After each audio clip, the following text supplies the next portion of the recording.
Hi, and welcome to THORsday Comics. I'm Tom Scioli, author of Jack Kirby, The Epic Life of the King of Comics, and Fantastic Four Grand Design. And today we're going to be talking about Journey into Mystery number 87. As you can tell by the title, The Mighty Thor, Prisoner of the Reds. It's another one of these early Marvel comics where it's, Thor versus communists. It was the Cold War. It's the early 1960s, and so the stock villains would be sort of a communist villain. The credits here read plot Stan Lee, script Larry Lieber, art Jack Kirby, inking Dick Ayer, lettering Art Simic. So let's jump in. I feel like I've seen this plot in like an issue of Fighting American or something by Joe Simon and Jack Kirby, other comic that was laser focused on the superhero versus communist villains. So scientists are disappearing and leaving these mysterious, Dear John letters saying, "Farewell, I no longer believe in our American way of life. I'm going behind the Iron Curtain to serve the Reds." Signed, John.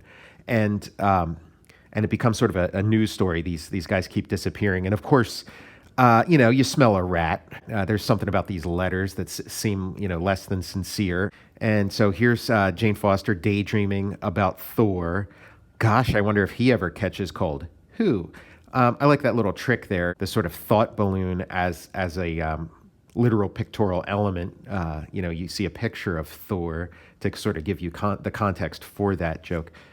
Oh, no, buddy. Well, goodbye, Jane. I'll see you when I return. So now we have Dr. Donald Blake, flying to Washington. He's got this idea that he pitches to like the military brass, that he's going to sort of say that he invented a new weapon and wait and see if he gets kidnapped or whatever, like they're suspecting has happened to these other scientists who've disappeared. And kind of looking at Don Blake in this, he looks very much like pre-transformation Steve Rogers. He's got sort of the same build, the same look. So now we get another really nice illustration of Thor's transformation. Every time it shows up, it's a little different. It's not, Kirby was great at variety and reinventing things. So even though this is like a situation that at this point happens in every issue, he finds like new ways of showing it. This one with sort of the, nicely applied deep shadow. And, I love comics when they have like the little newspaper headlines. Doctor develops new virus for germ warfare. So I guess that's kind of a nice way of incorporating Dr. Don Blake's expertise into this, because it is kind of like he's not a nuclear physicist or something. He's like a general physician and general practitioner. And so what sort of thing would someone like that develop that could, interest, be interesting to, military application? So it would be, something a biological weapon, germ warfare. And so a guy comes in to take his picture, and poof, the flash from the camera hypnotizes him. It's a hypnotic gas that comes out of the camera that hypnotizes him. I do like the idea of like the flash bulb, putting you in a trance. So now he is hypnotized. So we figure out that this is what's been happening to those other scientists. He sits down, writes another one of those farewell notes, gets on a pretty cool looking plane, and flies behind the Iron Curtain. He's flying west. Might have been, better, symbolism or whatever for him to fly east. People can debate sort of the comics theory of it, where, you consistently want the direction to flow to the right. Again, these are not unbreakable rules. These are just sort of general, guidelines that are out there that I've sort of picked up. But the exception to that might be the final panel of the page, because again, like if you point it to the right, it might psychologically send you to go check out the next page.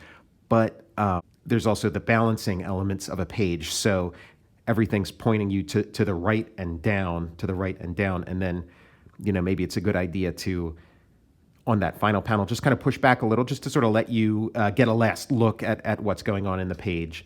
Again, these things can be sort of endlessly debated. So now he flies, and there's like a nice looking drawing of the Kremlin to kind of let you know where you are. It's never in this story stated as, oh, he's going to Russia.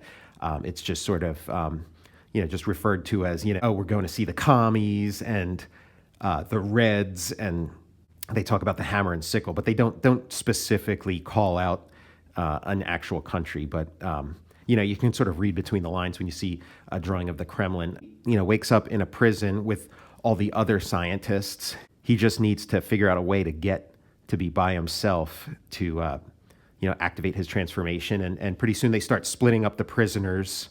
They kind of want to separate them. The one guy says, "There is psychological strength in unity. Alone, you will be less able to resist our persuasion." Some philosophy floating around in there. I do wonder if that's sort of the idea specifically because sort of the communist idea was sort of collectivism. A society is best when everybody's sort of working together in unison.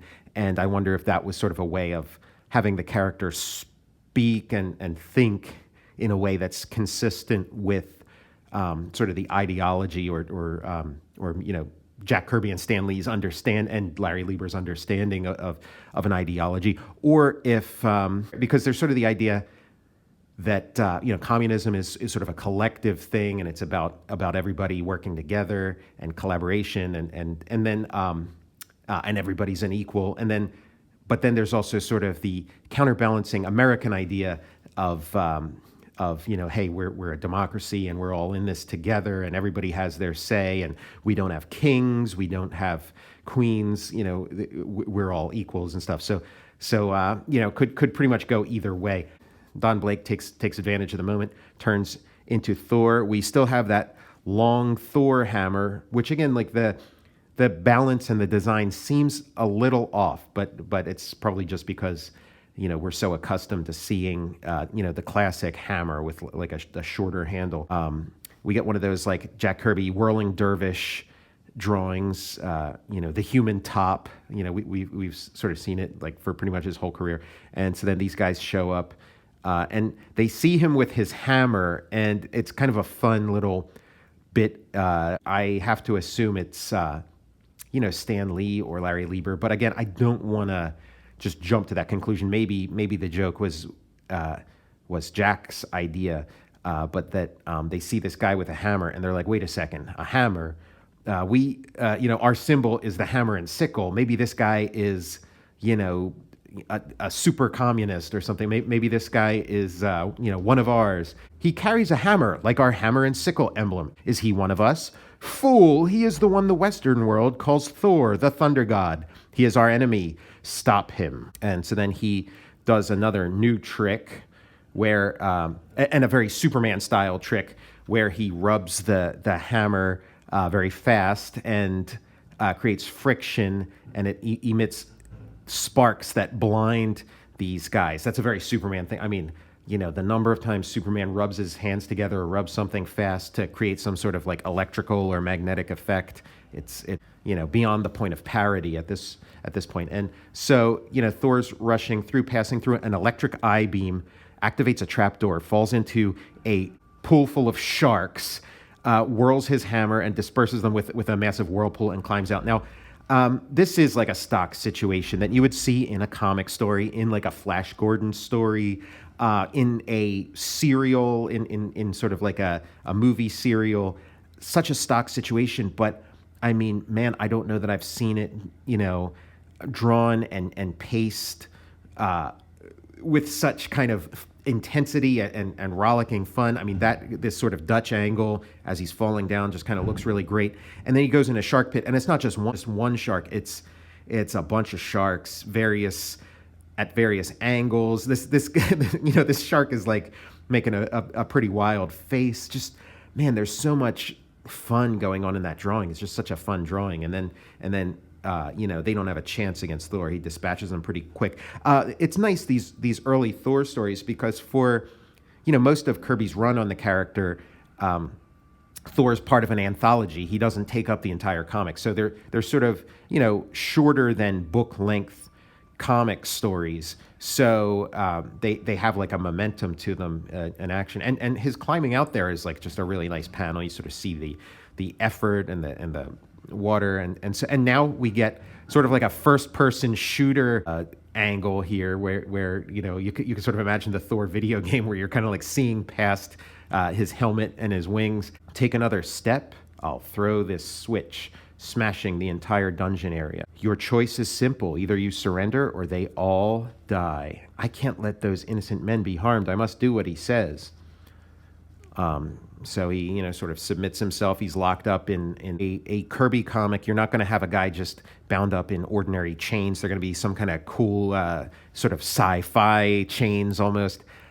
You sort of come up with elegant solutions, and he's not touching his hammer, so he turns back into Don Blake, where these chains that were super tightly applied to Thor are super loose on Dr. Blake. So he gets out, touches the hammer, boom, he's Thor again, busts everybody out. That's a great panel too, just really dynamic body language. And then Thor's just like spinning his hammer at high speed, burrowing a tunnel through the ground.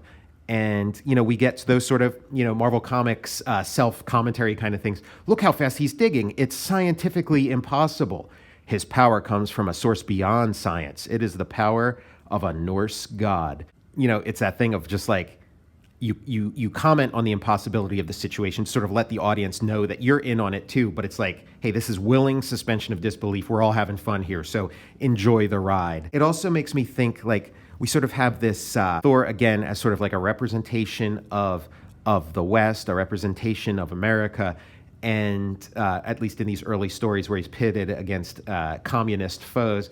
And it makes me think about how one of the things in communism is sort of a rejection of religion, of superstition, and we're in a more enlightened scientific era, and so it is kind of good symbolism to have them pitted against a representation of religion and of a religion that's no longer practiced, as far as I know. So he tells them that to get away, he's going to go back. They're like, hey, what about Don Blake? We forgot Don Blake. Okay, I'll go back and get them. And so he has to sort of go back as part of like a ruse to maintain his cover. He can't be like, oh, well, I'm Don Blake. It's no big deal. I wonder if that's something that sort of came about in the dialogue writing stage, if it was always part of the story, or if maybe, when Kirby was sort of plotting out his visual story, if like the idea was that, okay, you guys get away, I'm going to go kick some commie ass. I'm going to, take these guys out. I'm going to finish the job, because if we don't, trash this place, they're just going to kidnap more scientists, kidnap you guys again. We got to put this place out of business. Call in the cavalry, send in the airstrike. And so we get one of these panels. Kirby does these a lot. They're so great, where you have sort of somebody walking down a hallway, and it's got the hallway's got sort of a triangular shape. The wall's got a triangular shape. Maybe it's, the actual architecture is triangular, or maybe it's an effect to sort of allow us to, look at both sides of the wall. Whatever it is, I love it. It's great. So anyway, Thor's coming down here. They're about to have like an encounter, and he stamps his hammer on the ground twice, which was established in the previous issue that summons a thunderstorm. And again, he starts calling upon Odin for his help, which is also what happened last time. He employed this double hammer tap trick, and a massive thunderstorm comes, just raining down destruction. Nobody draws rubble, cataclysm, destruction like Kirby, especially his post-war work after he'd actually, seen, real, devastation in World War II. Sort of draws it very convincingly and very, I think also his film fandom, because this kind of harkens back to like a lot of the silent movies that he grew up on. So, because there is something sort of credible about his destruction, but also operatic and in some ways beautiful. So now they're in this forest. They're safe, and again, like, you think of all the different ways you could draw a forest, but Kirby creates this layered composition, extreme foreground elements of these vines, and you got the tall grass and these sort of trees in the background. It's a nice little commentary here where they don't. It's not like they escape and then they gotta make their way through hostile territory and everyone's their enemy. As a matter of fact, what facilitates their escape is that there are just ordinary workaday people in this unnamed country who are not in line with the actions and philosophies of their government, and so they're happy to sort of help these political prisoners, these refugees escape, and so they provide them cover, sort of like a sanctuary city or something. And they say, traveling undercover, the Americans work their way to the coast. We will sneak you onto the ship as soon as it is dark. How can we ever repay you? Just remember that even in a slave nation, the spirit of freedom never dies. So yeah, it could, there could have been a easy superhero solution to this where Thor flies them out or does whatever, but it's a nice touch to sort of show the everyday person sort of having their own heroism, which again is becomes part of the Marvel sauce, and I mean the most immediate instance I can think of isn't from a comic, but it would be like the Spider-Man movie, where there's I think in at least the first two Spider-Man movies, there's a point where Spider-Man is in like a bad situation, and when all hope is lost, all of a sudden, all the New Yorkers sort of pitch in and start throwing garbage at the Green Goblin or whatever. And so the scientists soon sail for home. The commies' scheme to make us work for them almost succeeded. No telling what would have happened if not for Thor. Whatever he is, mortal or immortal, he sure is the greatest. And becoming a tradition at this point, Jane Foster waxing poetic about how great Thor is as Don Blake listens quietly, sort of smugly knowing all the time that he is Thor. And so Thor freed you all and then destroyed the fortress? Is it any wonder that I'm so in love with him? I suppose not, Jane. And then the thought balloons in the final panel. Jane, my darling, how I long to take you in my arms, to tell you how Thor loves you. But I dare not. Heaven help me, I dare not. I know I'll never find Thor, but I'll never stop dreaming and hoping and praying.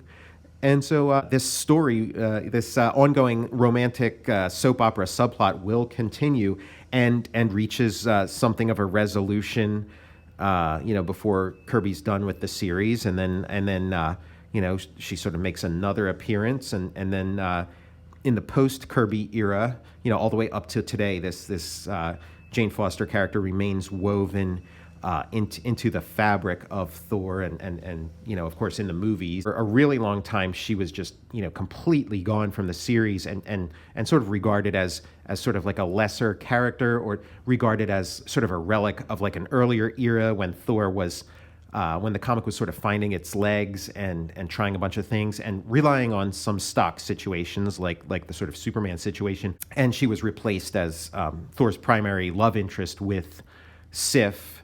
But as time's gone on, and maybe as a result of the movie, having to start from sort of square one and sort of reintroducing Jane Foster and using such a popular and great actor as Natalie Portman in the role, it's sort of Jane Foster is kind of back as sort of a major force in the Thor mythology. Some of my thoughts about Jane Foster and how I think where I think Stan Lee and Jack Kirby went wrong and could have. Well, I can just tell it to you real quick. There's a story, much later during the Jack Kirby Stan Lee run where Jane Foster becomes a goddess. Thor realizes, kind of like in Superman 2, he realizes, and Odin tells him that he can't really marry a mortal.